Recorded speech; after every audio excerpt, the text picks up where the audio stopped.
Well, I'm thrilled for him. He's a great player, and he's off to a slow start, trying to deal with what he's had to deal with, and for him to be put in that situation, I kind of felt he was going to do something to come through, because he hasn't had many of those opportunities, and that's where he needs to be. Is that why you gave him the hit sign, 3-0? Well, he didn't even look down for it, whether I gave it to him or not, because he's smart enough to know what he's got to do in that count, and I got a good ball to hit.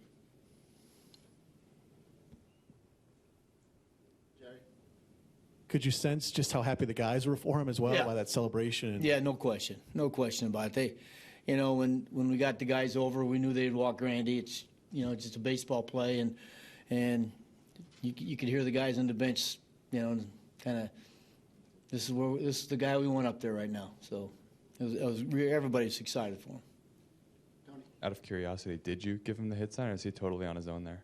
I was going to give him the hit sign, but he and I talked about another situation we had earlier, and he said, I like to hit there, and I said, I know you do. So I didn't even bother giving it to him, because I knew he wasn't going to look for it anyway. So. What's your mindset when he goes to the plate in that kind of situation now, as opposed to, when he was a healthier player? Well, Dan, he's such a smart player. I mean, I know the strikeouts are up, and I understand that stuff, but he's a smart player. He knows you saw him lay off those sliders early in the count. He had an idea what he was going to get, and when he got in 3-0 count, I'm sure. He was thinking opposite way, because you got to sit on the fastball and think about the opposite way so you don't jump out at a breaking ball. And but he's had to make a lot of adjustments. There's no question about it. He knows it. He talks about it, and we talked today about playing the day game, and we were going to see how it goes. But it's going to be a long year for him. I'll tell you, he's got a lot of adjustments he's got to make on a daily basis, and he's got to once in a while realize that he's not going to be out there for us. And given his struggles, you don't mind him swinging at 3-0? No.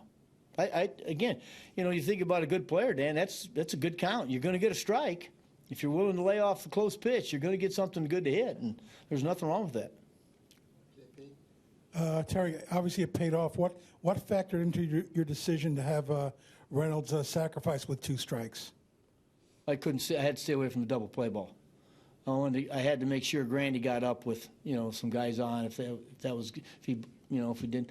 And what we tried to do is with the wheel play was to get the runner at second base moving, and you saw Campbell was running on the pitch because we thought it was going to be a slider, and we thought in that particular situation, you got the third base on the move, and we thought maybe we could get him in scoring position. Tuff did a good job of making sure he was alert on it. Terry, how did Harvey look in that little simulated game, and what's the plan? He's going to pitch Tuesday. He looked very good. He, we didn't have a radar gun out, but we had TrackMan working, and even without the adrenaline, just working on some stuff, his velocity was better. The arm angle, which Dan has been trying to get, was better. Movement was better. He's confident. He feels good about what happened today, and so we'll give him tomorrow, Monday off, and run him out there. Terry, another impressive outing by your bullpen. Now 12 1/3 scoreless innings. How impressed have you been by that group? Well, they've been tremendous. And I've said it before. In today's game, you got to have a good bullpen. If you're gonna have success in this league, you better have a strong bullpen. And those guys came out and pitched great tonight. Starting with Hansel, got some big outs. We probably won't have Addy tomorrow. That's a lot of pitches for him, and I think it's 3 nights in a row. So, but attributed to a win tonight, and a tremendous 3-2 pitch on Flores, the changeup. Really, you're looking in the on deck store, you see Ryan Braun standing over there. You got to make a pitch, and he made it. But they've been great. Terry, back to David for a second. It won't get talked about as much because of how he finished the game, but in the top of the inning, he made a couple of really nice defensive plays to keep VR at second, and then placing that tag on him. How important, when you look back on this win, was what he was able to do in that top? And none of us realize what's going to happen, Steve. But will David Wright be the David Wright of 5 or 6 years ago? Probably not. But he's still a great player. He's still a very, very good player. And you know what? He's going to show it as the weather gets better and, and he continues to stay looser. You're going to see he's going to, he may not be the, home run hitter that we all remember him being, but he's a good hitter. And I think when it starts to warm up and he gets himself, a little bit more comfortable, I think he's going to be fine. I really do. One reason is because he'll take a base hit. He always has, and I think that'll come to fruition. But he's a solid defender. Nobody makes a slow roller better in baseball than he does. So he's still got what it takes. He's just got to realize he's got to fight through some tougher times. Terry, with Campbell started that rally, had a couple of hits. What's your confidence level as far as him as a hitter now, as he's come along? You've seen him for a while, and especially if he has to go for Duda for a little bit. And what was Duda's MRI result?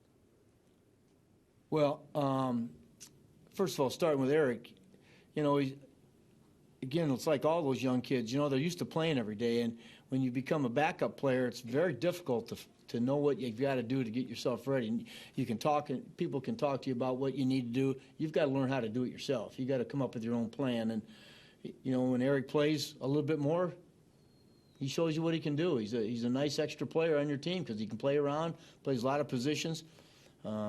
He's made 2 great plays so far at third base. He's a solid player, and I think the fact that he's getting to play right now probably attributed to the fact that he's swinging the bat better. But Duda's MRI this morning, again, as I said, there's some concern there. They're going to do some other tests on him to see what have a better, real good idea of what they've got to do, and we'll know more later tomorrow. Terry, I know it's between Washington series, but considering the way his teammates feel about David and how important he is to your success, how big a win was that for you today? Well, we have not played great in the last 10 days. The 3 games in Colorado and the games against the Nationals, but they're all big right now. And there was a lot of people had a piece of today's game, a lot of them. And that's how you start streaks for me. Everybody feels good. Everybody wants to get in there. Everybody wants to do their share. So I think it's a big win for us. And we get ourselves ready for tomorrow and get ourselves ready going to play the Nationals. But again, we're still, we still got 128 to go. We got a long way. So we'll get after it and get ready. Last one, Steve. Terry, can you talk about what you saw with Jacob today? Well, again, the stuff, actually his fastball was better. I know you guys are happy about that. The radar gun popped up there a little bit. Nobody brought that up yet, but I know you were smiling about that. But his command wasn't real good. 101 pitches in 5 innings is not Jacob deGrom, not even close. And as I said before, this guy, the thing that made him successful, strikes down in the zone. And tonight he was a lot of balls up in the zone, and so obviously he was a little bit out of whack, and we've got to get that corrected because this guy is too good a pitcher to throw that many pitches and to be in those deep counts like he was. So still, to work it, what we're trying to do is work those guys that pitched all those innings last year and try to get them back in sync. Is he the kind of guy that can in a sense, self-adjust, whereas you have to work a little bit differently with Matt and his problems? Well, they all should self-adjust. I've always said for a long time, how many times does a pitching coach have to go to a mound and say something to you when once in a while you can take 10 seconds to step off the mound and say, I've been here before, and I need to do this or I need to do that and get back into sync. But it's easier said than done. And today, Jake, for some reason, just didn't have a feel for making the pitches he needed, that he wanted to make, and therefore he had a high pitch count. But I'm not concerned. I know that, again, as we move along, they're going to get better, and that's all you can ask. And when they get better, it's going to be exciting to watch. One last one, Terry. Terry, with Duda's situation, where do you sense where the team is right now, like as together, and knowing they have to pull together because they got some issues? Kevin, this has always been a good team. you know, we made a couple changes. Murph's not here. You know, there's a couple other guys aren't here anymore. But you know, we got a great clubhouse. I mean, our guys go to dinner on the road. There's 8 and 10 of them. There's not just 2 or 3. There's 8 and 10 guys that go, and you know, there's always stuff going on. There's always somebody's doing something that brings everybody together, and they all know that we've got to work together if we're going to succeed. You know, I saw a lot of guys go to Lucas today and, you know, pat him on the back and tell him, hey, you got to get ready. And that's the one thing I saw last year. It didn't matter if you were in the lineup or not, everybody rooted for you. And that is the only way we can go about it right now. So, you know, David's obviously a huge personality in there, but, you know, you saw a lot of guys when Matt Reynolds got that bunt down, he was mobbed in the dugout. So, you know, they pull for each other.